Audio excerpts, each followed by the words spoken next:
y también en la clínica Urocen, ¿no?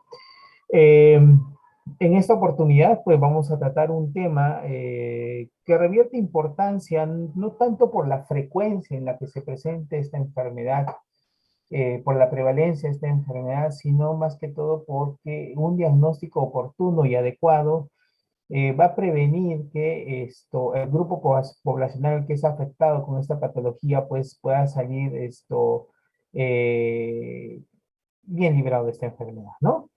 Entonces, la patología que vamos a tratar a continuación, pues es una patología que está dentro de lo que se llama el síndrome de escroto agudo. Es una patología, como les digo, que no tiene una frecuencia altísima, no es que veamos un montón de casos semanalmente o mensualmente, pero sí es importante hacer un diagnóstico oportuno y preciso para que así el paciente sea el más beneficiado de nuestra acción, ¿no? Voy a compartirles mi pantalla.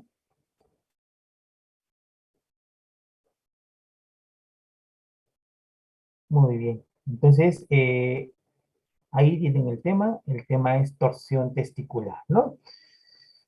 Muy bien, vamos a empezar entonces. ¿Cuál es la definición de torsión testicular? Es la rotación del testículo sobre sí mismo de forma que el cordón espermático se enrosca con los vasos testiculares y es una urgencia quirúrgica, ¿no? La torsión testicular, la torsión de Irate-Morgagni y la orcoepidimitis son la causa más frecuente de lo que les decía el síndrome de escroto agudo, ¿no? Entonces son las patologías con las cuales nosotros vamos a hacer definitivamente los primeros diagnósticos diferenciales. Acá vemos una imagen de una torsión testicular. Vean ustedes, este es un testículo normal, el epidídimo y el conducto deferente que está en el cordón espermático, ¿no? En este caso, un testículo torcido. Vean ustedes el cambio de la coloración, tanto del testículo como el epidídimo. Y vean ustedes ese cordón espermático todo retorcido, haciéndose de un aspecto lumbriforme. Y cuando uno lo palpa, definitivamente se vuelve indurado como tal, ¿no? Testículo normal y un testículo torcido. Vean ustedes también cómo la disposición del testículo se hace horizontal en relación a un testículo normal cuya posición es más verticalizada, ¿no? Entonces, es importantísimo el tema del diagnóstico de esta enfermedad. Ahora, si nosotros vamos al nombre de la enfermedad, la verdad, este tipo de patología habitualmente es una patología que esto no debería llamarse torsión testicular como tal, sino debería llamarse torsión del cordón espermático, ¿no? Pero ya se lo conoce así, es igual que el famoso cólico nefrítico, cuando uno pregunta al paciente, ¿tienes dolores cólicos? No, doctor, lo que tengo es un dolor de tipo opresivo, no un dolor cólico. Lo mismo pasa con esta enfermedad que es la torsión testicular, ¿no? Entonces, no es que el testículo se tuerce y se produce el problema del dolor, sino lo que se tuerce en sí es el tema del cordón espermático como tal. Vamos a proseguir. El giro testicular sobre el eje del cordón espermático interrumpe la circulación venosa y arterial del testículo y luego de 6 horas se produce la necrosis del epitelio germinal y a las 12 horas las células intersticiales, ¿no? Entonces, pues es importantísimo justamente este dato porque justamente mientras más rápida se haga la actuación dentro de las 6 horas, mejor pronóstico va a tener el paciente en relación a la fertilidad, porque el epitelio germinal pues es donde van a estar las espermatogonias que nos van a producir los espermatozoides como tal, ¿no? Las células intersticiales, recuerden que está ahí la célula del Leydig, que se encargan de producir lo que es la testosterona, entonces a las 12 horas también va a haber alteraciones de ese testículo, y pues si este cuadro no es diagnosticado y es pasado de esto como si fuera otra patología, sabemos que después de las 12 horas sencillamente el paciente ya no va a tener funcionalidad en ese testículo que ha sufrido una torsión, ¿no? Su incidencia anual es de 4.5 en 100.000 menores de 25 años. La torsión testicular corresponde al 10 a 15% de las causas del síndrome de escroto agudo en el adolescente y es la principal causa de pérdida testicular y de la orquiectomía, ¿no? Lastimosamente, muchas veces los padres o los médicos en general al momento de hacer el diagnóstico del mismo, pues piensan que es una orquitis, una epidimitis o una ortoepidimitis, sencillamente le dan tratamiento médico antibiótico y analgésico, y definitivamente el dolor va a calmar, va a ceder, pero ya con pérdida de la funcionalidad tanto hormonal como germinal del testículo, ¿no? Entonces eso es importantísimo en este tipo de casos. La complicación más significativa pues, de la torsión testicular es la pérdida testicular. En el 55% de las exploraciones escrotales nosotros vamos a encontrar lo que ustedes ven en imágenes abajo, esto pues un testículo totalmente necrosado, ya esto sin vitalidad, y cuyo tratamiento definitivamente va a ser el tema de esto, la cirugía, la extracción, la orquiectomía, esto como tratamiento final, ¿no? Entonces, hay veces como cuando entramos así nosotros tenemos que retirar el testículo como tal. ¿Cuál es el diagnóstico más errado o el diagnóstico con el cual más lo confunden nuestros amigos? La epidimitis, definitivamente, ¿no? Y a veces sucede eso cuando tenemos colegas, médicos generales que no han dado un buen diagnóstico, esperan que el paciente pase mucho más tiempo de las 12 horas con este tipo de desenlaces de la torsión testicular. En 1840 se produjo la primera descripción por Delasevier. En 1897 se describe Taylor describe la primera torsión neonatal.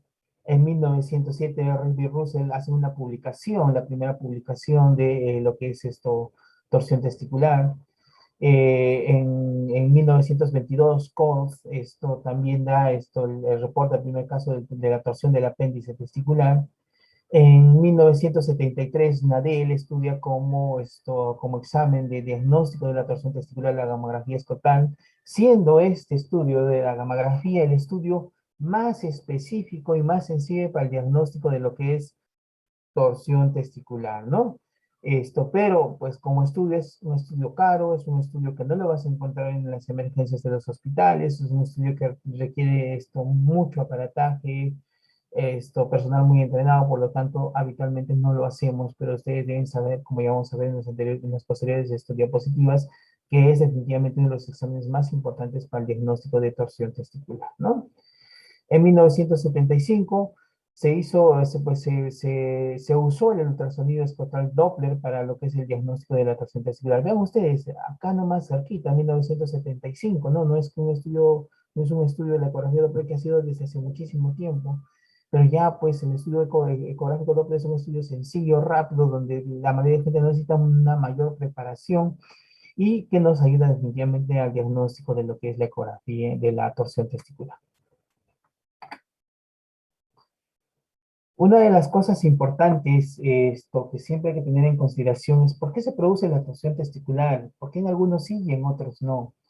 Entonces ahí tenemos que recordar un poco de lo que es el tema de la embriología. Recuerden ustedes que los testículos se van a formar en el retroperitoneo entre la séptima y la décima semana de gestación, y conforme el feto se va desarrollando, pues estos testículos van adquiriendo su configuración normal y también van descendiendo por todo el trayecto del retroperitoneo, ¿no? Más o menos en la semana 34-33 de la gestación, el testículo se ubica en el orificio inguinal profundo, o sea, está saliendo del abdomen hacia lo que es el conducto inguinal. En la semana 37 aproximadamente, nosotros vamos a encontrar el testículo a nivel del conducto inguinal, cerca a lo que es el orificio inguinal superficial, o sea, ya para descender hacia lo que es el escroto, ¿no? Una vez que se produce el parto, un parto normal, estamos hablando, pues el hecho del trauma, el hecho de que la cabeza del feto pasa por el canal del parto, produce una secreción de hormonas que hacen, que estimulan que el testículo descienda hacia lo que es el escroto. En ese descenso testicular hacia el escroto se produce un contacto y una reacción que hace que se forme un ligamento entre el testículo y el escroto. Ese ligamento tiene la función de hacer que el testículo se movilice con cierta libertad. ¿Por qué? Porque nosotros tenemos a lo largo del conducto inguinal en el cordón espermático un músculo que se llama músculo cremaster. Y cuando este músculo se contrae, tracciona el testículo hacia la región inguinal. Y cuando este músculo se relaja, pues sencillamente el testículo también desciende junto con el escroto, ¿no? Entonces, si nosotros no tenemos este músculo cremaster, este gubernáculo intestis, este ligamento, el músculo cremaster cuando va a traccionar el testículo, va a traccionarlo muy fuertemente y el testículo va a empezar a girar sobre su eje, ¿no? A girar sobre su eje, pues el cordón espermático va a empezar a torcerse y si esta torsión es más de 180 grados, pues va a empezar a haber disminución del flujo sanguíneo. Mientras más vueltas, o sea, más angulación a ver el tema de la torsión, definitivamente el proceso de necrosis va a ser mucho más rápido, se va a hacer mucho más rápidamente en el paciente, ¿no? Entonces es importantísimo el tema de la falta de esta estructura que es el gubernatio intestinal, ¿no? ¿Y qué es lo que pasa ahora? Como les decía en la mañana a sus compañeros de mi grupo, ¿por qué se presentan más casos ahora? ¿Por qué? Porque actualmente en el Perú la cantidad de cesáreas ha sobrepasado de mucho más manera lo que son los partos normales o naturales, ¿no? Antes nosotros teníamos indicaciones específicas para lo que es la cesárea y eran pocas, ¿no? Para nosotros decir, este paciente definitivamente tiene que ir a una cesárea. Ahora no. Hemos agarrado todas las indicaciones relativas y la hemos vuelto de indicaciones definitivas para practicar más cesáreas, ¿no? Y muchas veces, muchas de las cesáreas lastimosamente son por temas económicos, hay veces de muchos colegas, ¿no? Entonces, eso es uno. Lo otro, pues, que las mujeres definitivamente, eh, todos dicen que el tema del nacimiento de un ser vivo, pues es toda una maravilla del mundo, pero también debemos saber que es un evento traumático para las mujeres, causa mucho dolor, ¿no? Entonces, algunas mujeres evitan tener este trauma, evitan tener este dolor y prefieren hacerse una cesárea. Entonces, de alguna manera, pues nuestros amigos ginecólogos buscan algún tipo de diagnóstico para poder practicar la misma cesárea, ¿no? Entonces, en los pacientes que se han sometidos, bueno, en los varones que han nacido por cesárea, pues definitivamente la ausencia del gubernatio intestis es mucho más frecuente que en aquellos que han nacido de un parto normal, ¿no? Un parto natural. Entonces, nosotros tenemos dos tipos de torsión testicular. Uno es la torsión intravaginal, es el tipo más común de torsión testicular. La inserción alta y angosta de la vagina en el cordón espermático hace que el testículo penda dentro de la cavidad vaginal escrotal como el badajo de una campana. Es el signo del badajo de campana, ¿no? Esta condición anatómica sería bilateral y justificaría la ortopexia preventiva contralateral ante una torsión testicular y es más común en las adolescentes. Es la que normalmente se presenta en nuestros pacientes adolescentes, que son el 90% de los pacientes, ¿no? Entonces, estos pacientes, pues, se llama una torsión testicular intravaginal, ¿no? Si nosotros vemos, vean ustedes, acá está la túnica vaginal, ¿ya? Los costados y la torsión estando dentro de lo que es de esta túnica intravaginal, ¿no? Ahora, como decía, pues el concepto, la definición que explicamos en antes, esta condición normalmente es bilateral, o sea, se presenta también en el otro lado. Es por eso que cuando nosotros vamos a hacer una de torsión quirúrgica de una torsión testicular o una orquiectomía por una torsión testicular, nosotros lo que tenemos que hacer es la orquidopexia. Si hemos salvado el testículo, orquidopexia ese testículo y estamos obligados en hacer la orquidopexia del otro lado, ¿no?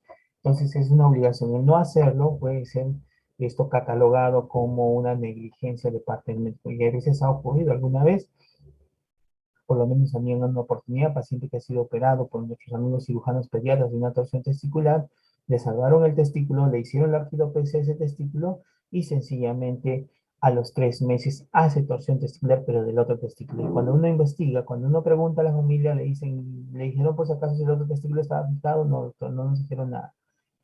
Después de eso, cuando ya traen los informes después de la cirugía y todo eso, pues nos damos con la grata sorpresa de que ese testículo nunca había sido claro. Y aparte que en el operatorio también nosotros lo notamos, ¿no? Entonces, esa situación definitivamente es importante. Cuando la torsión testicular es más frecuente, que es la intravaginal, que es la que se presenta normalmente en los adolescentes, pues hay que hacer la orquidopexia bilateral. No se puede hacer de solo un lado. El siguiente tipo de torsión testicular es la torsión extravaginal. Este tipo de torsión testicular es mucho menos frecuente. El testículo y su cubierta vaginal giran en conjunto sobre el eje del cordón espermático y la torsión se produce por fuera de la vaginal. Este tipo se produce normalmente en el feto y en el neonato, ¿no?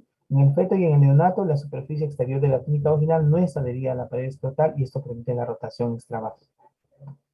Entonces, de antes veíamos cómo la túnica vaginal bajaba como un velo de campana, con un badajo de campana a los costados del cordón. En este caso, la vaginal junto con el cordón, todo torcido en uno solo, ¿no? Como le digo, esto es normalmente lo que se presenta en los infantes y los neonatos. Es una patología mucho menos frecuente que la que se presenta efectivamente en nuestros adolescentes. Causas y factores predisponentes, el trauma escrotal, definitivamente si nosotros no tenemos un gubernaculum testis que permite, que no puede esto, que evite los movimientos bruscos del testículo, cualquier tipo de traumatismo sobre la región, pues va a producir que se pueda producir el tema de la torsión testicular, ¿no? El frío hace que el músculo cremaster se traccione y muchas veces lo hace muy bruscamente, debido a que el testículo necesita una temperatura de entre 24 y 27 grados para que se produzca la espermatogénesis como tal, ¿no?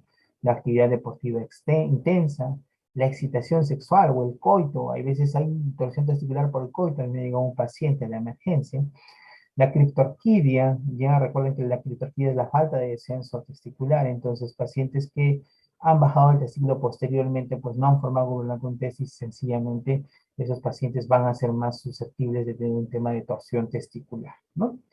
La ausencia de gubernaculum testis, definitivamente lo que les decía, y el tema de las atrofias testiculares también va a producir un tema de torsión testicular, esto como un factor predisponente, ¿no? Muy bien, chicos, hasta ahí. ¿Alguna pregunta, alguna duda? Algo que no les haya quedado totalmente claro, por favor me lo hacen saber.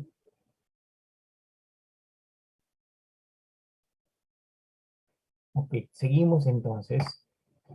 El cuadro clínico. Cómo es el cuadro clínico de una torsión testicular? El dolor testicular es intenso y abrupto, que se irradia hacia la región inguinal, o sea, hacia la ingle y hacia el abdomen inferior, ¿no? Debido a que el testículo definitivamente está sufriendo necrosis. No sé si ustedes alguna vez, los jóvenes, han tenido un golpe en la región testicular, especialmente cuando uno hace deporte, sufre a veces golpes con el balón a nivel de los testículos, el dolor automáticamente se irradia hacia la parte baja del abdomen, ¿no? Como si nos hubieran dado un patadón a nivel del abdomen.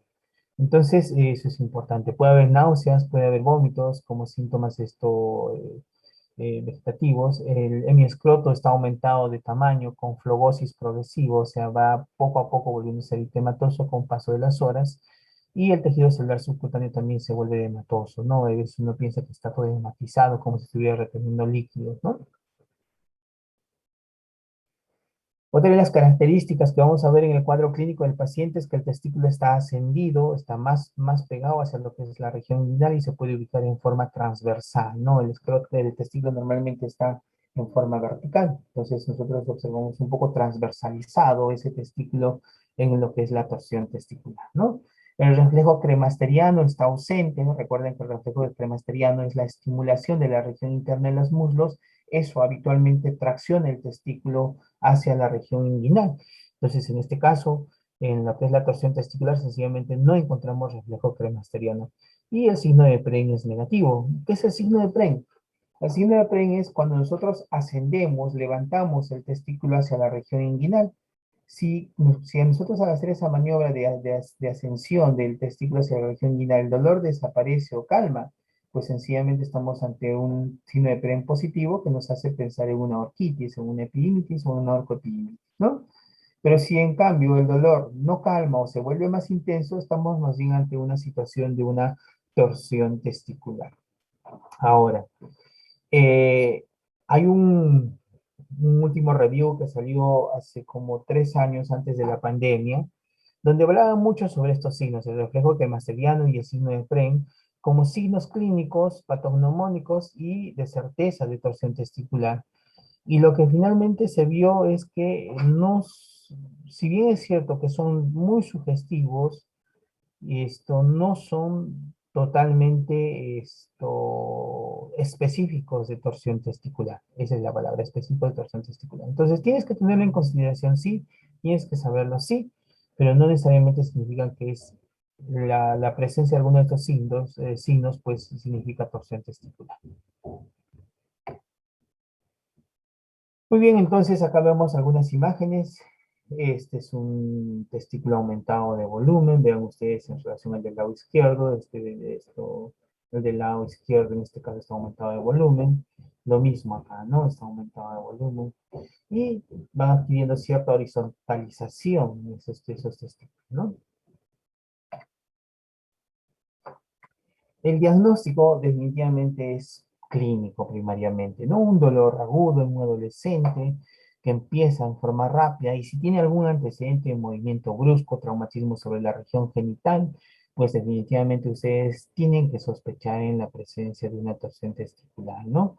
A diferencia de la epidimitis, la orquitis, la orcoepidimitis, cuyo cuadro es paulatino, poco a poco, va aumentando en el transcurso de los días hasta hacerse insoportable el dolor. En cambio, el dolor testicular empieza rápidamente, ya nomás estuvo jugando fútbol, como en el caso clínico que les puse ahí en el aula virtual, estuvo jugando fútbol y sencillamente de un momento a otro el paciente sufrió un golpe y el cremaster jala ese vesículo y se tuerce el cordón y de esa manera entra en un tema de torsión testicular, ¿no? Entonces, clínicamente es importantísimo hacer un buen diagnóstico de esta patología. Ya les decía, hay veces nuestros amigos que no tienen mucha experiencia en este tipo de situaciones, pues confunden con cuadros de otitis y epidimitis y cuando ya el paciente viene a ayuda especializada, sencillamente ya el testículo está partido, no hay nada que hacer, ¿no? Entonces, de ahí la importancia de que ustedes sepan o me puedan hacer un diagnóstico adecuado y oportuno de esta enfermedad que es la torsión testicular.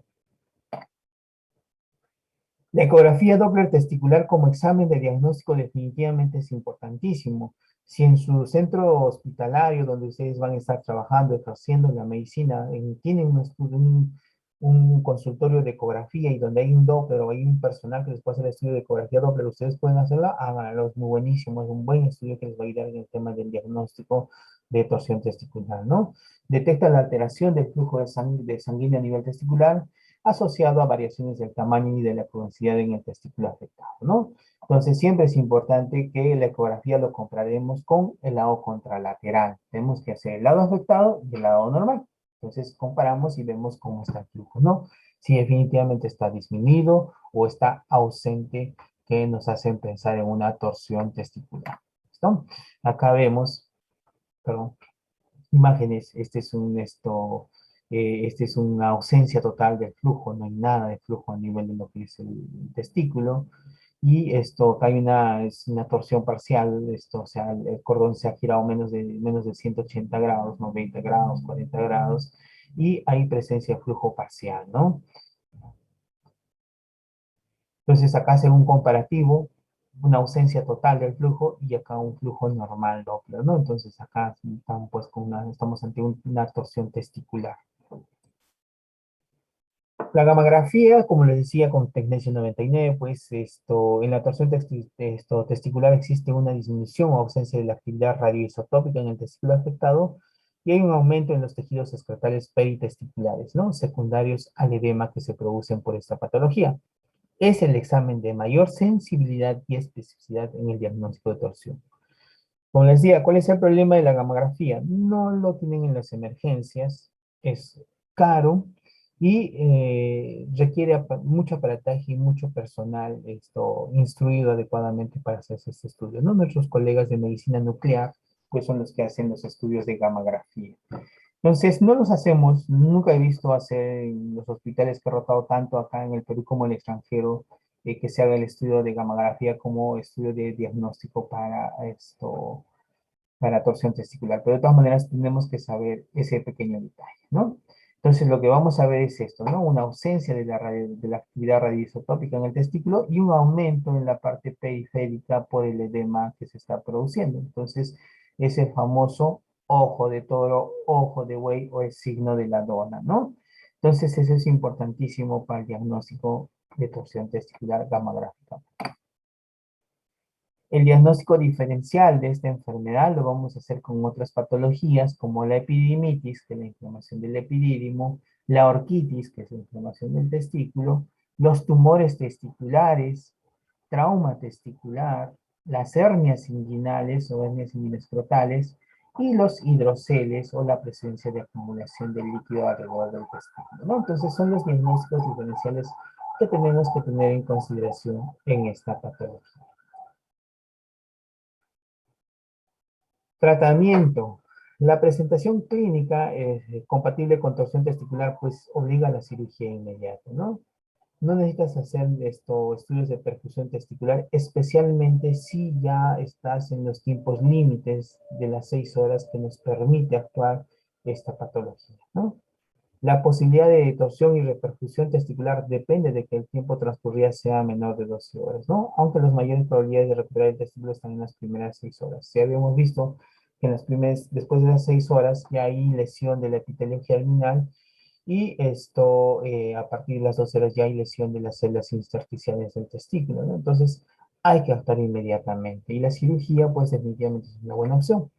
Pero, ¿qué pasa? Porque por una razón, la sala de operaciones no está disponible, o el anestesiólogo no está. ¿Qué es lo que tienes que hacer entonces en ese caso?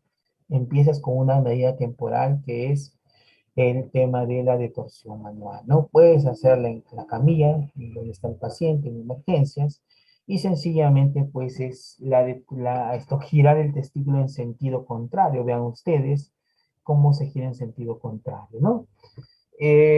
Los libros nos dicen, no nos ponen un máximo de cuántas vueltas tú debes darle cuando quieres de torcer, si es 4, si es 5, si es 6, si es 10.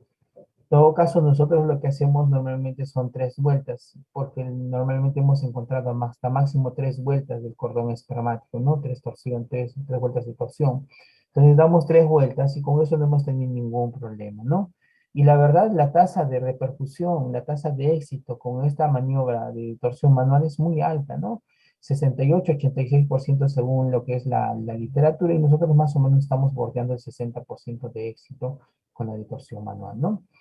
Eh, ¿Cuál es el problema? Hay veces que nosotros detorcemos a estos pacientes en las emergencias, les solucionamos el cuadro, el paciente es feliz porque ya no hay dolor, ya no hay malestar y sencillamente se olvida. Se olvida y esto regresa en 2 a 3 meses, ¿no? Y con una torsión.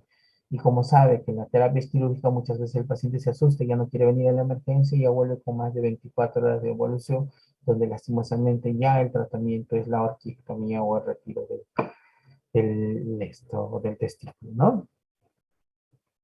Entonces la torsión manual es una de las opciones que se puede manejar en primera instancia para la torsión testicular. Tratamiento quirúrgico, pues idealmente debe ser realizado antes de las 6 horas de inicio del cuadro clínico de torsión testicular. Entonces, hacemos una incisión en el escroto y por ahí nosotros vamos a exponernos el cordón. Esta es una torsión de una vuelta nada más. Por eso que la coloración del testículo no ha cambiado mucho en esta imagen, ¿no? En cambio, acá ya es esto, debe ser un poquito más de 180 grados. Vean ustedes cómo la coloración de este testículo ha cambiado, se hace un poco más violácea, un poco más oscura, ¿no? Y acá vemos una imagen donde el testículo está totalmente infartado. Vean el epidídimo todo hematizado. Este probablemente ya tenía más de 12 horas de evolución, ¿no? Entonces es un paciente que ha esperado mucho tiempo aquí, ¿no? Ok, entonces esa es la presentación en cuanto a torsión testicular. Como les decía, la incidencia y la prevalencia de esta patología no es alta, no es que vayan a haber muchos casos mensualmente, chicos, pero sí es importante saber reconocerla para que nosotros podamos dar ya esto, hacer diagnósticos oportunos y dar tratamientos adecuados, porque para un padre de familia no es bonito que un médico salga y te diga que sencillamente vamos a tener que retirar ese testículo, ¿no? Entonces, mientras mejor hagamos un diagnóstico, por más que ustedes no vayan a ser urólogos, la mayoría de ustedes, pues sepan reconocer esta patología y sepan derivar adecuadamente al especialista para que este paciente tenga el mejor de los resultados. ¿Alguna pregunta? ¿Alguna duda que les haya quedado? ¿Una inquietud que tengan, muchachos?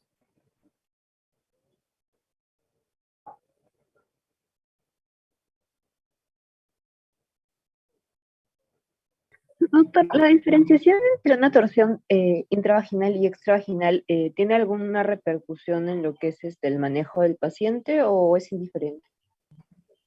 Normalmente, como les decía, la torsión intravaginal se va a hacer en los adolescentes y la extravaginal se va a hacer en los neonatos y en los infantes. Cuando es una torsión extravaginal que se da en los neonatos e infantes, habitualmente suele ser unilateral. Entonces, normalmente es la corrección de esa torsión y la fijación de ese testículo nada más, ¿no? Entonces se cree que el otro testículo está normal. En cambio, cuando tenemos una torsión intravaginal propia de los adolescentes, detorcemos, fijamos ese testículo torcido y nos vamos inmediatamente al otro testículo para también fijarlo, ponerle puntos de fijación hacia el escroto, ¿no? De ahí es importante esto. saber más o menos qué tipo de torsión. Ahora, clínicamente, no existe una forma, por si acaso, de saber si la torsión ha sido intravaginal o extravaginal, ¿no? Esto, cuando uno entra a la cirugía, pues definitivamente ahí es donde se va viendo, ¿no? Tienes que ir capa por capa en la relación del escroto hacia el testículo para poder verificar adecuadamente la túnica vaginal, ¿no?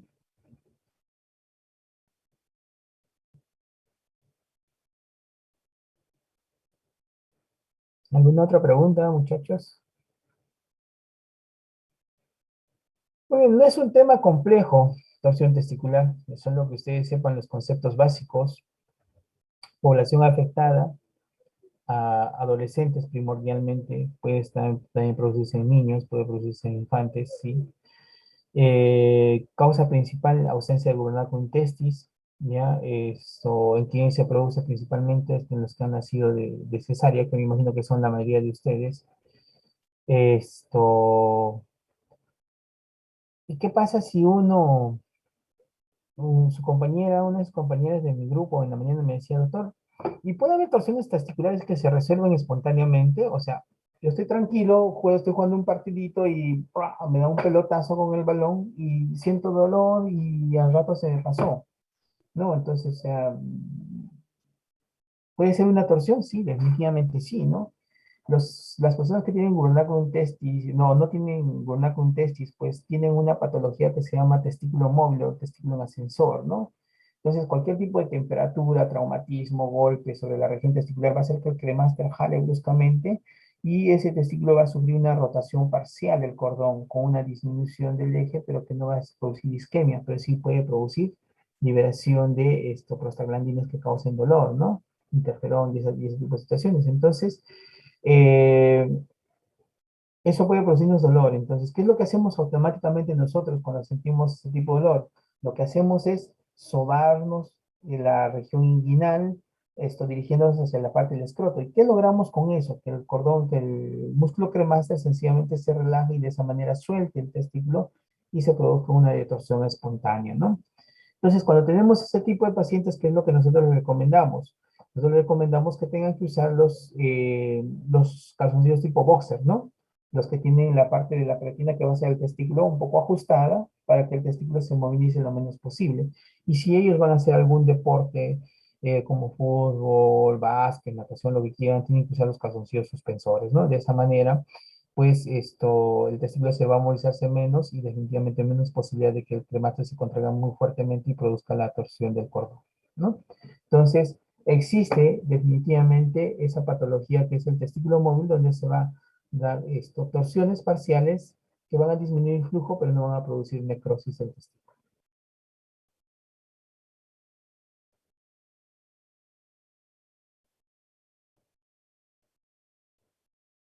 ¿Ok? ¿Alguna pregunta más, chicos? Lo que siempre les repito a todos los chicos de los grupos, durante todos estos años que soy ya docente de la cátedra desde el 2013 en adelante, es pues que espero me hayan entendido todo, chicos, que he tratado de hacerlo lo más sencillo posible para que el mismo sea así, entendible. Y la verdad,